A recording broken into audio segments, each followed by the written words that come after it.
Namaku Inge Karisma, biasa dipanggil Inge, umur 24 tahun, dan aku asli dari Jawa. Mamaku asli Blitar, papaku asli Sunda, Kuningan, Jakarta Barat. Dan di kesempatan sekarang ini, aku mau sedikit berbagi, kalian mau sedikit share tentang awal perjumpaanku sama Tuhan Yesus itu gimana, dan segala kebaikan-kebaikan yang Dia nyatakan dalam hidupku itu apa aja. Sebenarnya banyak sih, nggak bisa diceritakan di sini karena waktu kita terbatas ya. Buat sebelumnya daripada itu, aku sungguh-sungguh makasih buat kalian semua yang udah mau ngeluangin waktu nonton video ini, terus mau buang kuota. Makasih buat semuanya, makasih buat yang udah subscribe, like, komen juga, makasih banget. Dan langsung aja, seperti yang kalian tahu dari judul video ini, aku terlahir dari notabene keluarga muslim. Mamaku, papaku, kakakku, semuanya keluarga besarku itu asli muslim. Dan selama 19 tahun aku hidup di dalam koridor itu gitu. Awal mula aku bisa percaya Tuhan Yesus itu Tuhan pakai sebuah sekolahan waktu itu namanya SMA Kristen dan Sakti. Di sana aku yakin bukan satu kebetulan, kalaupun aku boleh di sekolah di sana bukan seperti apa yang aku mau. Sekarang coba kalau kalian mikir juga, kalian ada di posisi semisal aku udah terlahir dari keluarga Kristen, kemudian tiba-tiba orang tuaku ngasih keputusan untuk menyekolahkan aku di MTS gitu mungkin, atau kayak Muhammadiyah gitu ya, ataupun sekolah Hindu, sekolah Buddha mungkin ya gitu ya. Siapa gitu yang mau gitu, sama seperti aku waktu dulu juga kayak gitu. Sebenarnya ya penolakan besar gitu loh, tapi sebagai anak ya balik lagi, kita bisa apa gitu loh selain nurut sama orang tua gitu. Dan aku sungguh-sungguh bersyukur kalau waktu itu Tuhan kasih aku hati yang mau untuk menerima, hati yang mau taat gitu sama keputusan orang tua aku, meskipun gak suka gitu, meskipun masa sih gitu loh, kalau mau ditarik mundur kan kepengennya kan kita ya anak-anak yang mau masuk ajaran baru, mau masuk sekolah pasti ya mau yang terbaik ya, sekolahan yang elit, sekolahan yang besar, sekolah yang terkenal gitu ya. Sama waktu itu aku juga berpikiran seperti itu, pengen banget rasanya untuk sekolah di sekolah negeri gitu. Tapi rancangan Tuhan bukan rancanganku, jalan Tuhan bukan jalanku. Dan seperti yang sudah terjadi waktu itu, Tuhan izinkan memang keluarga kami keluarga kami kekurangan, maksudnya bukan kekurangan ya maksudnya kurang mampu gitu loh untuk menyekolahkan aku di SMA negeri kayak gitu ya. Bukan satu kebetulan juga gitu loh, tapi ya karena memang sudah Tuhan create seperti itu gitu loh. Jadi Tuhan pakai satu sekolahan itu buat memanggil aku, buat menyatakan dirinya bagaimana Dia adalah Tuhan yang hidup, yang inilah aku pribadiku tuh seperti ini gitu. Waktu itu ingat banget karena di sekolahan itu setiap weekend ada acara kebaktian bersama, jadi semuanya mesti harus ikut tanpa terkecuali. Cuma sekolahan itu nggak pernah untuk mengkristenisasikan murid-murid, itu nggak pernah gitu. Memang sudah ada persepakatan gitu, perjanjian gitu sebelumnya dengan orang tua kami, siswa kayak gitu juga setiap kami gitu. Jadi semuanya mesti harus ikut, dan ya kita ikut gitu loh. Tapi jujur dari kelas 1, kelas 2 gitu, itu kan kayak udah menjadi habit gitu ya buat aku untuk ikut kayak gitu loh ya. Sebenarnya nggak ngerti gitu loh, dan bahkan dari awal pun juga aku sendiri nggak pernah tidak pernah nggak mau pindah agama, nggak mau terkontaminasi, nggak mau terintimidasi seperti itu.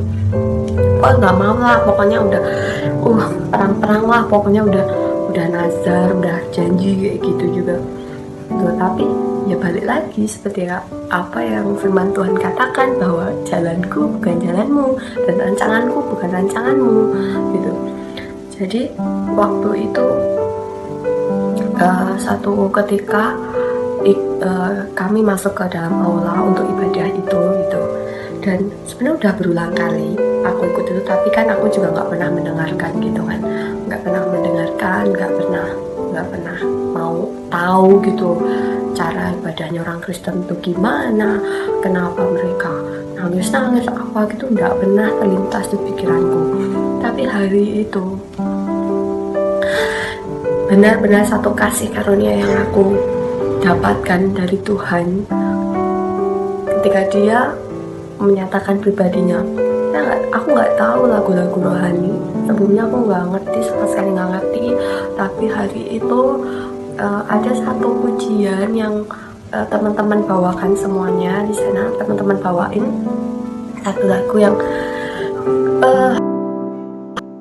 sentuh hatiku, ubah hidupku menjadi yang baru, bagai emas yang murni, kau membentuk bejana hatiku.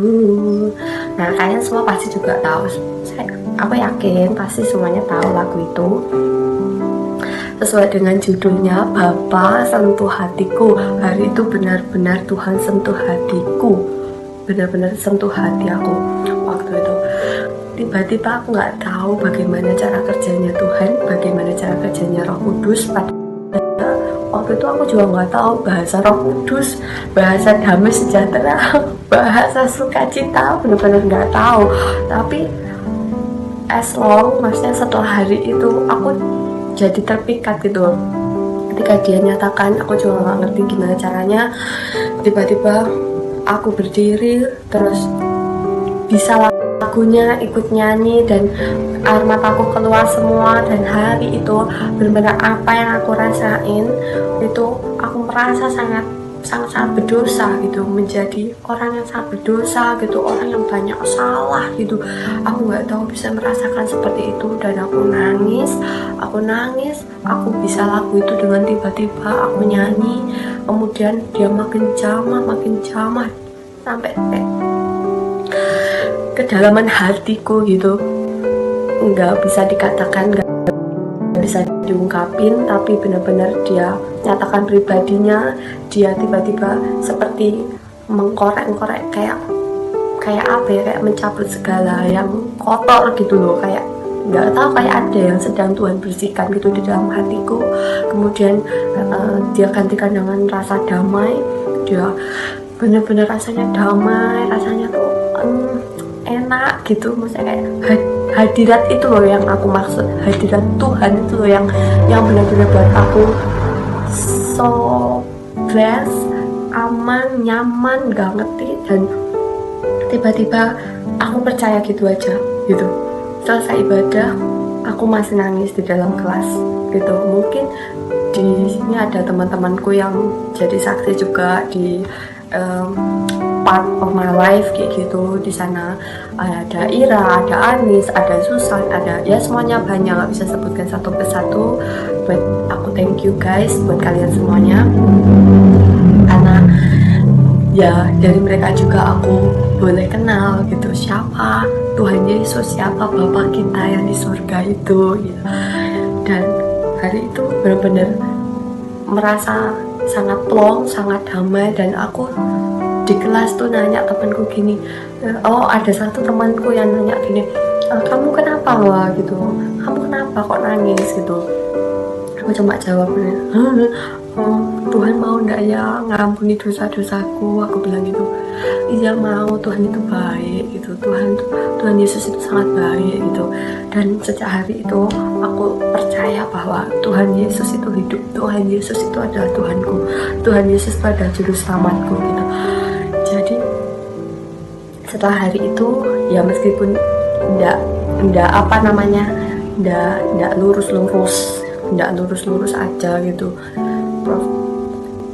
maksudnya setelah hari itu prosesnya tuh baru dimulai gitu, proses pengenalanku akan Tuhan Yesus itu baru dimulai. Dan kayak ada judulnya aja gitu,